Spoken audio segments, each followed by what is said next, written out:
मस्त रिमझिम पडणारा पाऊस आणि माझ्या स्वतःसाठीचं बनवलेलं आजचं जेवण.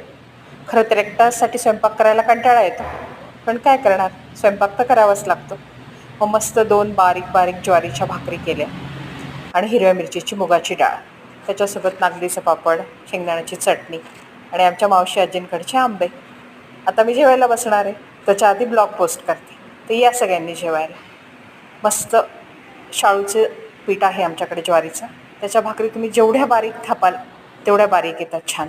तर मस्त अशा 2 खरपूस ज्वारीच्या भाकरी केल्या आणि तव्यावरच, लोखंडी तव्यावर छान अशा भाजल्या जातात त्या. मला डायरेक्ट गॅसवर शेकलेली भाकरी आवडत नाही, मी त्या उलट्या करून अशा तव्यावरच शेकते. छान टम्म फुगल्या, तुम्ही बघताय व्हिडिओमध्ये.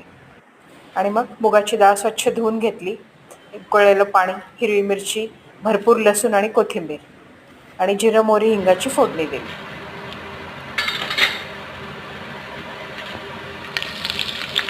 लसूण छान कडकडून घ्यायचा, हिरव्या मिरच्या पण कडकडून घ्यायच्या छान, आणि त्याच्यामध्ये थोडंसं हिंग आणि हळद टाकायची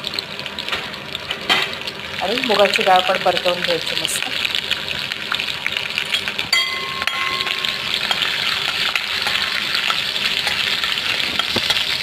अशा पद्धतीने केलेली मुगाची डाळ खूप छान लागते.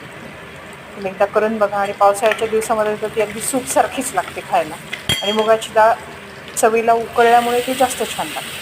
त्यात ही पिकलेली मुगाची डाळ टाकली, छान अशी परतवून घ्यायची थोडीशी 2 मिनटं, म्हणजे त्याचा उग्र वास निघून जातो. आणि मग उकळलेलं गरम पाणी टाकायचं.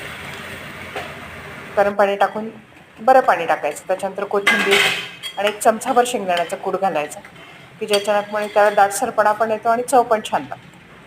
आणि मग 10 मिनटं झाकण ठेवून द्यायचं अगदी कमी गॅसवर. ती छान अशी उकळते आणि तिची मस्त टेस्ट उतरते त्याच्यामध्ये.